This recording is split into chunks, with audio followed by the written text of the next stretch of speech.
Assalamualaikum warahmatullahi wabarakatuh. Bismillahirrahmanirrahim. Alhamdulillahirabbil alamin. Alladzi alqana wa ballaghana bi syahri ramadhanil karim. Assalatu wassalamu ala sayyidina wa maulana Muhammadin wa ala alihi wa sahbihi ajma'in, amma ba'd. Para pemirsa YouTube yang semudah-mudahan selalu dirahmati oleh Allah Subhanahu wa taala. Alhamdulillah, pada Ramadan ini saya diberikan dorongan entah dari mana untuk membuat konten yang berkaitan atau berhubungan dengan bulan Ramadan, yakni konten-konten Islami sebagaimana kebanyakan umumnya begitu. Untuk konten kali ini saya mau membawakan beberapa kata-kata mutiara yang ditulis oleh Syekh Ibnu Athaillah, seorang sufi legendaris yang sanadnya bersambung kepada Syekh Abil Hasan Asy-Syadzili dalam sebuah kitab yang sangat masyhur, yakni kitab Hikam gitu, atau kumpulan-kumpulan hikmah. Jadi insyaallah kita pada bulan Ramadan di tahun ini, tahun 1444 Hijriah, akan bicara tentang bagaimana implementasi kehidupan kita yang bijaksana sehingga kita bisa menjadi manusia yang bernilai di mata Allah Subhanahu wa taala. Oke, langsung saja. Sebagai tambahan informasi bahwa tidak semua kata-kata mutiara saya sampaikan, mungkin saja nanti akan saya sampaikan secara acak yang mungkin bisa relevan dengan kehidupan kita begitu. Bismillahirrahmanirrahim. Yang pertama ada sebuah quote dari Syekh Ibnu Athaillah, yakni iradatuka at-tajrida ma'a iqamatillahi iyyaka fil asbab minasyahwatil khafiyah wa iradatukal asbab ma'a iqamatillahi iyyaka fit tajrid inhitatun 'anil himmatil 'aliyah. Kurang lebih artinya, keinginanmu menempati makam tajrid padahal Allah ingin menempatkanmu pada makam asbab adalah sebuah syahwat yang samar. Sebaliknya, keinginanmu yang ingin menempati makam asbab padahal Allah ingin menempatkan dirimu pada makam tajrid adalah sebuah upaya untuk mengendorkan semangatmu yang tinggi. Ada dua istilah yang menarik di sini, yakni at-tajrid dan juga al-asbab. Tajrid bisa diartikan sebagai adamu tasyaghulihi bitilkal asbab.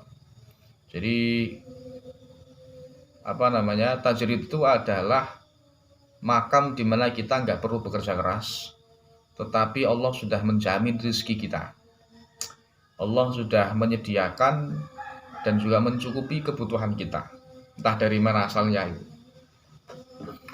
Makam tajrid ini bisa biasa dimiliki oleh para wali, kekasih-kekasih Allah dan orang-orang saleh. Bisa juga ditemukan dalam kisah Maryam di dalam surat Ali Imran, di mana beliau selalu berdoa, berzikir dan beribadah di dalam kamar, tetapi ketika pamannya, yakni Nabi Zakaria membuka pintu kamarnya, selalu ditemukan hidangan-hidangan yang layak begitu. Sebaliknya, makam asbab adalah makam di mana kita harus mengerjakan sesuatu untuk mencapai apa yang kita inginkan. Ya, secara sederhana, kalau pengen punya uang ya bekerja begitu. Harus ada upaya-upaya tertentu untuk mencapai sesuatu. Itu namanya makam asbab. Nah, Syekh Ibnu Athaillah menjelaskan bahwa apabila kita menginginkan makam tajrid, sementara Allah ingin kita berada pada makam asbab, itu adalah sebuah syahwat yang samar. Mengapa syahwat? Karena kita iri kepada orang-orang tertentu yang dianggap Allah sebagai orang saleh, yang memiliki makam-makam yang istimewa, nggak perlu bekerja keras, tetapi sudah dipenuhi kebutuhannya. Atau mungkin kita sampai tidak mau melaksanakan perintah atasan karena menganggap bahwa atasan itu merupakan penghalang kita untuk menuju makam tertentu, makam tajrid katakanlah, sehingga apapun perintah dia ya kita nggak mau aja, sok-sokan aja yang bisa merintah kita itu cuma Allah, kita cuma mengabdi kepada Allah. Iya betul, akan tetapi dalam sistem kerja itu kan ada konsep atasan dan juga bawahan. Nah, sebagai bawahan tentunya untuk mencapai tujuan-tujuan pekerjaan tertentu kita harus melaksanakan instruksi atasan. Nah ini kita enggak, pengen mencapai makam tajrid, akhirnya pekerjaan kita korbankan begitu aja. Nah ini merupakan sebuah syahwat, karena orang yang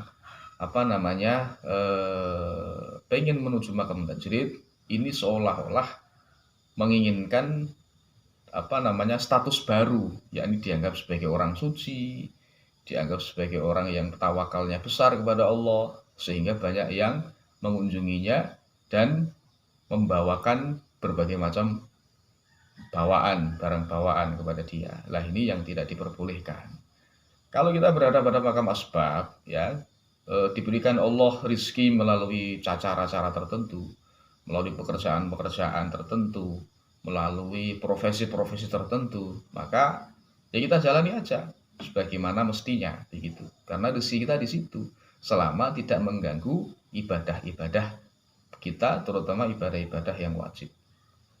Sebaliknya, ketika Allah menginginkan kita berada pada makam tajrid, ya udah jadi orang suci, jadi orang soleh, sehingga kemudian Allah menyediakan rezeki kita, menjamin kebutuhan kita, tapi malah kita menginginkan makam asbab, malah kebalikannya. Nah ini menjadi sebuah penghalang bagi kita untuk beribadah kepada Allah Subhanahu wa Ta'ala. Allah itu sebetulnya, kalau menurut perspektifnya Ibnu Athaillah, menginginkan orang yang berada pada makam tajrid agar memaksimalkan waktunya untuk beribadah kepada Allah. Banyak zikir, banyak sholat, banyak membaca Al-Quran misalnya, membersihkan dirinya, membersihkan hatinya, sehingga waktu-waktu yang diberikan oleh Allah itu dapat dimaksimalkan untuk mendekatkan diri kepada Allah. Nah ini dijalani saja, nggak usah kembali ke makam asbab, karena justru malah menjadi penghalang kita untuk beribadah dan mendekatkan diri kepada Allah Subhanahu wa Ta'ala. Jadi ada sebuah dimensi yang saling bertolak belakang. Jadi dimensi asbab sama dimensi tajrid. Dimensi asbab tadi adalah wasilah atau upaya-upaya tertentu agar bisa mencapai tujuan tertentu. Orang pengen pinter ya belajar, orang pengen kaya ya bekerja, itu namanya makam asbab. Sebaliknya, makam tajrid adalah orang yang sudah dijamin rezekinya tanpa melakukan pekerjaan-pekerjaan tertentu. Nah, keduanya tidak bisa ditukar karena itu murni fadilah atau kemurahan dari Allah Subhanahu wa Ta'ala. Sebagai orang yang berada pada makam tajrid, laksanakan saja. Banyak zikir, banyak ibadah, banyak sholat, banyak membaca Al-Quran dalam rangka mendekatkan diri kepada Allah Subhanahu wa Ta'ala. Sebaliknya, orang yang berada pada makam asbab tidak perlu iri melihat orang yang berada pada makam tajrid agar dinilai oleh orang lain sebagai orang yang suci, orang yang dekat dengan Allah, sehingga pekerjaan-pekerjaan kita justru malah terbengkalai. Nah, itu kalimat-kalimat bijak dari Ibnu Athaillah. Semoga bisa memberikan pemahaman dan juga kemanfaatan untuk mengaktualisasikan diri kita masing-masing. Nah, terima kasih atas perhatiannya. Sampai jumpa di video yang akan datang. Insya Allah ya. Mohon maaf atas segala kekurangan. Assalamualaikum warahmatullahi wabarakatuh.